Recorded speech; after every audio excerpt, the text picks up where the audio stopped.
ultimately we can respond straight away. Will it be enough to beat you? Do you think it'll be enough, and? No one. Tough gig up here straight away. Like I said, we've said since the start of the first press conference, that Chris being Chris, nobody believes him. Probably a couple of us as phone carriers and as ball carriers, but no one believes that, and he doesn't believe that himself. His own coach, the coaches, Roy and Ronnie, both have told you different. So we'll see Saturday what shape Chris is in. I don't think the weight is necessarily a huge talking point in the fight, but it is a different sort of approach from you up at middleweight. As the fight week has come closer and now we're here on Thursday, has your mentality or prediction changed at all? Do you believe at middleweight you do have the strength and power to knock him out? Well, I 100%. That's why I took the fight at 160. We didn't have to. There was no weeks and weeks and weeks of 158, 159, 157 even. But again, the only people who this will be a surprise to or a shock to are the people who think I can't box at 160. Like I said beforehand, if this fight is at 154, there's only one winner. I don't want to get in the habit of asking questions that I already know the answer to, but has he got under your skin or in your head at all?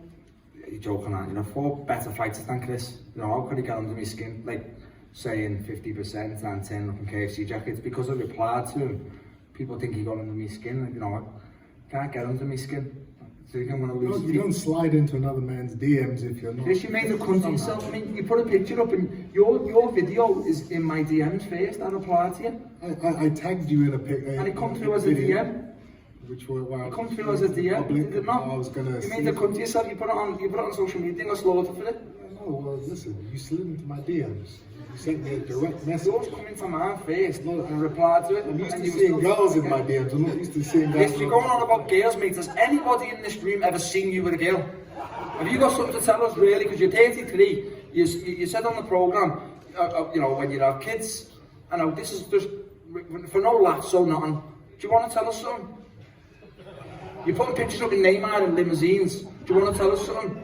Because nobody in this room has ever seen you with a woman.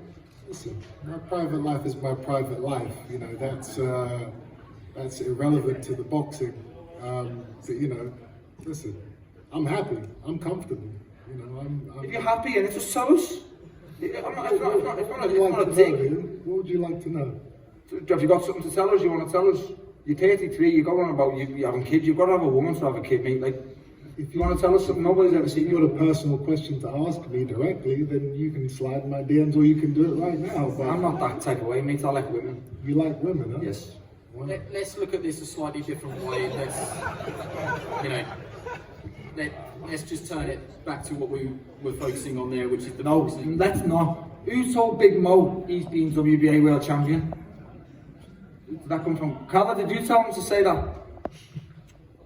Who gave Big Mo the introduction that he'd been IBO and WBA world champion? I didn't slide that into his DMs, no, that wasn't me. No, you like women too, Carla. Is there an argument, which I'm sure that you're going to put to the table here, Liam, that you feel that you're winning any war of words and mental battle here?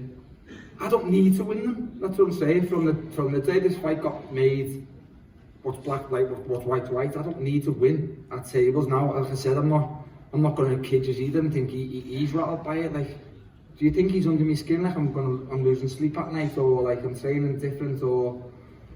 And do you think I believe that bollocks to 50%? No. What, he's going to be 50%? Okay, I'll turn him 70 and I'll beat him. No, I know he's not stupid. He's a clever man. He's not daft. So I've trained the way I always train, and that's why I'm still here in these type of fights 15 years ago. Would you counter that you feel that you've got the result that you desired there, Chris? I used to think Tony Bellier was the biggest arsehole to come out of Liverpool, but I think at this stage, Liam has definitely taken that #1 spot. It's impressive. Poor Tony. You're not clever enough. Collateral there. You're a little bit too clever for people who stutter in front of you and people who are not clued up. You're not clever enough. Let's go to the promoters. Ben Shalom, CEO of Boxer. It's called fire, is one way to describe it today already. It's been a feisty build up and it's getting close now. Yeah, I remember when I met Liam, he said, get me the EUBANK fight and I'll sign for you. It was as simple as that. This was the fight that he wanted. This was the fight that he felt comfortable with. This was the name that he wanted. He feels like he's the world champion. He's the one that's gone and fought Canelo. He's the one that's achieved all these things. And they're similar ages, and EUBANK Jr. is a massive name. For me, the biggest name outside of the heavyweight division. People want to tune in, whether they wanted to win, whether they wanted to lose. And the reason this is such a big fight is Liam Smith is truly, truly world level. And that's why we have a sold out arena on Saturday night. It's a bigger fight than even when Liam first mentioned it to me. It's just built and built and built. It's two personalities, two opposite people, but two fighters that will come forward and give everything. It's got war written all over it, and I think this is what British boxing really needs right now. Callum Sowell, global head of Wasserman Boxing. It has built, and is this the build-up, and will the fight match the build-up in your opinion? I don't think we're there yet. I mean, a couple of days to go, a bit more build-up. It's a natural, isn't it? It's a fight that hasn't been put on by Ben or me. It's been called for by the fans. You know, it's one of those fights that it's authentic. There's no BS up here. There's a dislike. I think there will be a dislike between Liam and Chris if they work together in the same office, the same, you know, workspace. They're just people who don't get on. You've got the Liverpool tough guy, then you've got the flamboyant southerner. Those are characters that don't genuinely get on. So I don't think it's really about, you know, some sort of hype around a fight. I think the fact that they don't work in an office together and they're able to settle this and we could all benefit from that and watch it is fantastic. And that's what boxing's about. It's about setting a score, and this score is a genuine score. It's a genuine dislike. And hey, we're all gonna be treated to something very special on Saturday night in a venue which has seen so many historic fights over the years, so many great fights, and I think that this will be one that we will all go back and watch in 10 years time and beyond. I think it's going to be a real special fight. I do think that Liam, you're going to get seasoned and grilled late in the later rounds, but Sauteed. I think while it's going, it's going to be good. Sauteed that meat, mate. Callum, you're better than that, mate. I've